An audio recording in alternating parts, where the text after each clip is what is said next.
दिल्ली के नए मुख्यमंत्री के लिए कई नाम रेस में शामिल हैं, लेकिन रोहिणी विधानसभा क्षेत्र से लगातार 3 बार विधायक रहे विजेंद्र गुप्ता को दिल्ली का मुख्यमंत्री बनाना चाहिए, क्योंकि विजेंद्र गुप्ता के पास एक लंबा प्रशासनिक अनुभव प्राप्त है।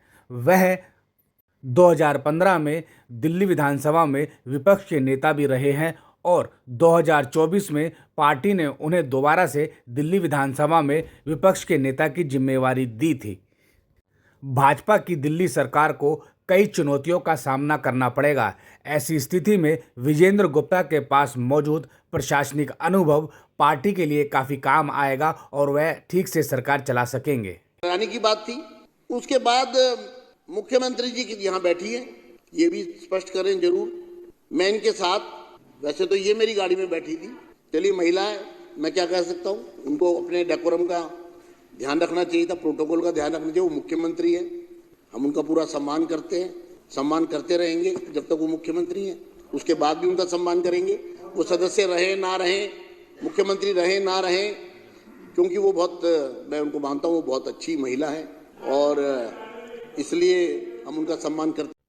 विजेंद्र गुप्ता को जहां एक ओर दिल्ली विधानसभा का अच्छा खासा अनुभव मिला हुआ है, वहीं दूसरी ओर उनके पास दिल्ली नगर निगम का भी अनुभव प्राप्त है। वह लगातार 3 बार निगम पार्षद भी रहे हैं। 1997 में पहली बार वह निगम पार्षद निर्वाचित हुए थे और दिल्ली नगर निगम में लॉ कमेटी के चेयरमैन भी बने थे। इसके अलावा उन्होंने हाई पावर हाउसिंग कमेटी में भी डिप्टी चेयरमैन की जिम्मेवारी निभाई थी। अपने प्रशासनिक अनुभव से उन्होंने रोहिणी वार्ड को एक आदर्श, आधुनिक और मॉडल वार्ड भी बनाया है।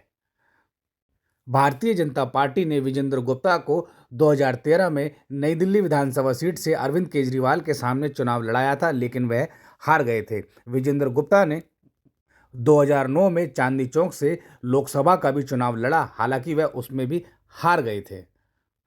विजेंद्र गुप्ता ने दिल्ली विधानसभा में अनेकों बार काफ़ी ज्वलंत मुद्दे उठाए हैं। दिल्ली जल बोर्ड का घोटाला हो या सिविल डिफेंस और मार्शलों की नौकरी का मामला हो, विजेंद्र गुप्ता ऐसे मुद्दे उठाकर सरकार को लगातार परेशानी में डालते रहे हैं।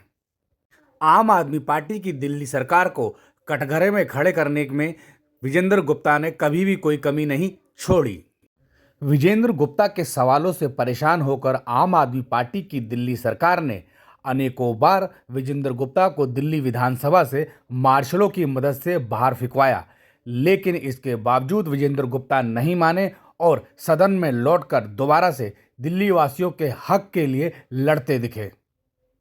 आम आदमी पार्टी के राष्ट्रीय संयोजक अरविंद केजरीवाल लोकपाल के बिल को लेकर सत्ता में आए थे, लेकिन उन्होंने लोकपाल बिल पास नहीं किया। विजेंद्र गुप्ता बार बार अरविंद केजरीवाल से सदन में खड़े होकर लोकपाल बिल के बारे में पूछते रहे, उनसे जवाब मांगते रहे। विजेंद्र गुप्ता दिल्ली वासियों की समस्याओं को अच्छी तरह से जानते और समझते हैं। ऐसे में अगर उन्हें मुख्यमंत्री की जिम्मेवारी दी जाए तो दिल्ली वासियों को काफी फायदा होगा। आम आदमी पार्टी की सरकार ने 14 सीएजी की रिपोर्ट दबा के रखी। पिछले 5 साल में एक भी रिपोर्ट सदन के पटल पर नहीं आई। 2017 के बाद सीएजी की कोई रिपोर्ट सदन के पटल पर नहीं आई। 14 रिपोर्ट, और जिन 14 रिपोर्ट को इसलिए दबाया गया क्योंकि उसमें आम आदमी पार्टी सरकार की, केजरीवाल के भ्रष्टाचार की पोल खुलती है। अब तो सत्ता परिवर्तन हो गया है, एक नई सरकार आई है और प्रधानमंत्री जी ने भी कह दिया है कि सदन के पटल पर पहली मीटिंग में ही सीएजी की रिपोर्ट रखी जाएगी। सीएजी की रिपोर्ट जब सदन के पटल पर रखी जाएगी तो पुर्जा पुर्जा हो जाएगी आम आदमी पार्टी। आम आदमी पार्टी के सारे भ्रष्टाचार खुलकर जनता के सामने आ जाएंगे, जिनको वो छुपाते रहे, दबाते रहे। और देखिए, हम संघर्ष करते रहे, हम राष्ट्रपति जी तक गए, हम कोर्ट गए, हमने सदन में मामला उठाया तो सदन में विपक्ष की आवाज दबाई गई। अब तो ये लोग विपक्ष में हैं, भारतीय जनता पार्टी सत्तारूढ़ दल है।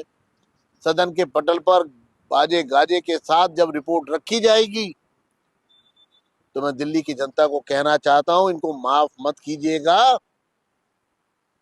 ये भागते हुए नजर आएंगे सदन की बैठक से। और मैं ये आह्वान करता हूं दिल्ली की जनता को, जब दिल्ली में सीएजी की रिपोर्ट सदन के पटल पर आएगी तो उसको ध्यान से पढ़िएगा, ध्यान से सुनिएगा और ध्यान से देखिएगा कि किस तरह 10 साल इन्होंने आपके साथ छल किया है। और ये कट्टर बेईमान लोग कट्टर ईमानदारी का लबादा ओढ़कर बगुला भगत की तरह लोगों को गुमराह करते रहे।